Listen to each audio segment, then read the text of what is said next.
Back with you at Hail Varsity Radio, Media Days 2021, Lucas Oil Stadium, where we're at, home of the Big Ten Championship game. Head coach Scott Frost with us.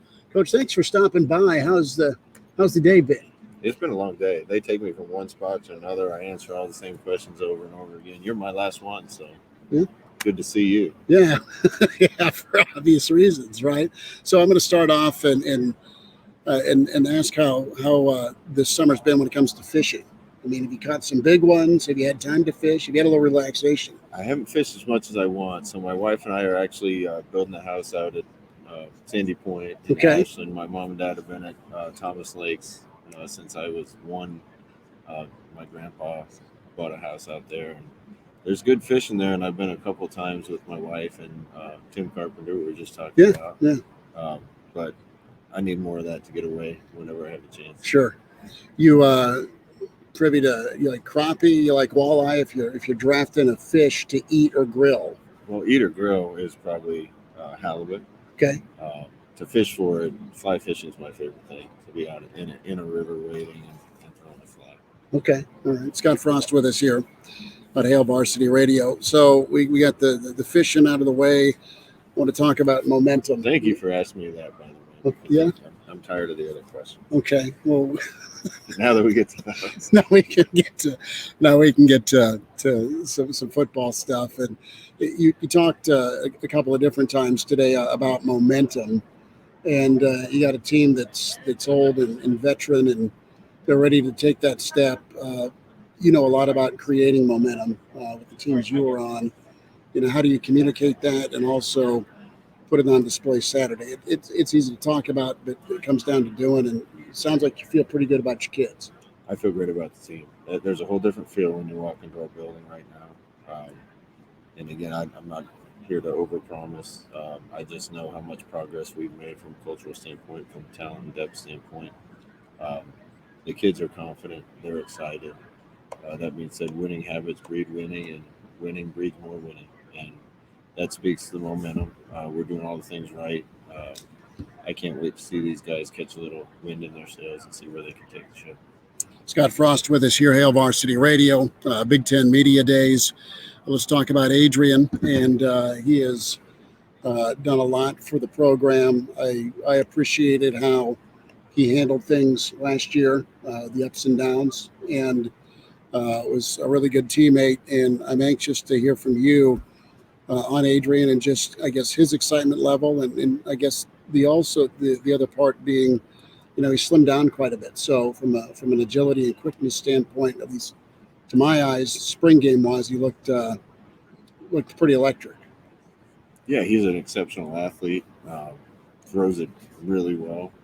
I'll answer this different than I've answered it other times. You know, I went through the highs and lows as a quarterback in Nebraska. There were times I was the probably most hated guy in the state of Nebraska, and then finished maybe on the opposite end of the spectrum. And Adrian's lived pieces of both of that in 3 years. We tell him never let your highs be too high and your lows be too low. But he's experienced all of that. I think he's comfortable with where he is. He's talented enough to compete to be the Big Ten Player of the Year. We got better players around him.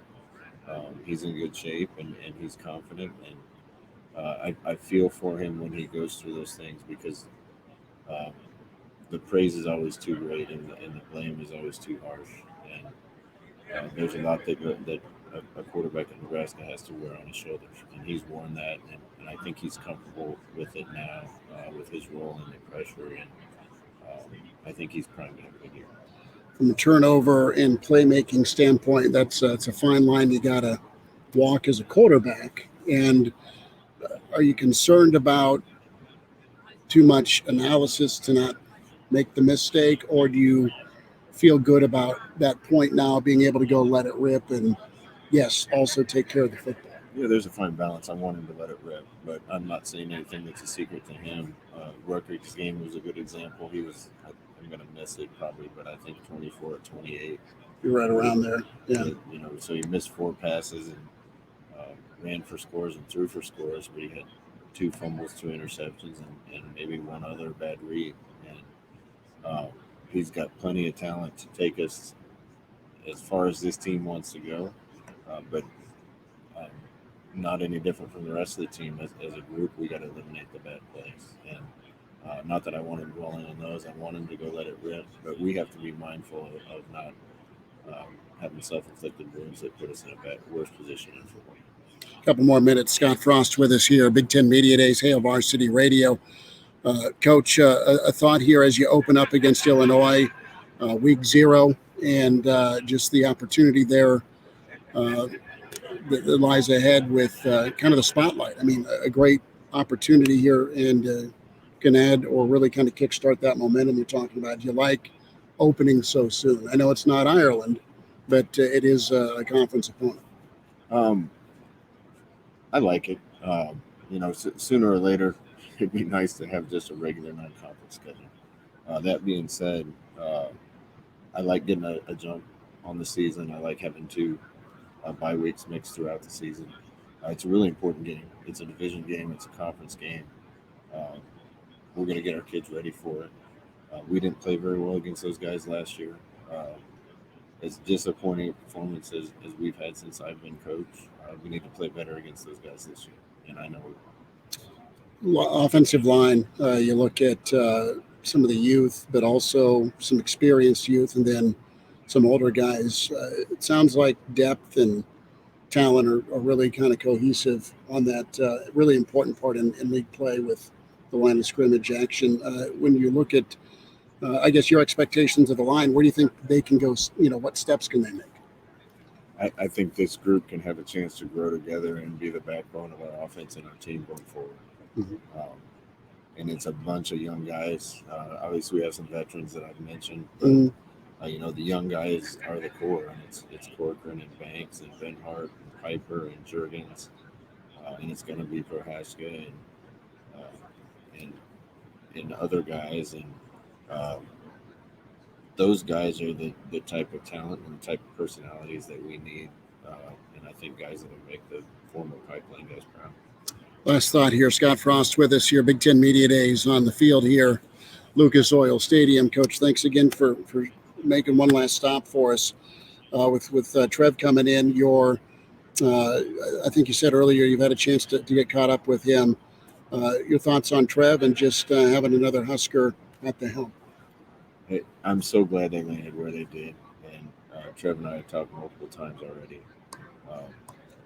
I think he has a good feel for the things that have been happening at the university, and he and I have a lot of common visions about what we can do to make it better and to get the football program over the hump. I know a lot of the other coaches around the university are excited to have him.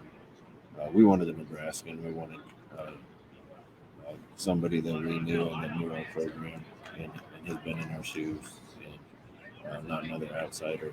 I don't think we had time for that. It would have taken a year or two for that person to get comfortable in the job and get things set up the way he wanted. And it could have been a completely different direction than where we've been headed.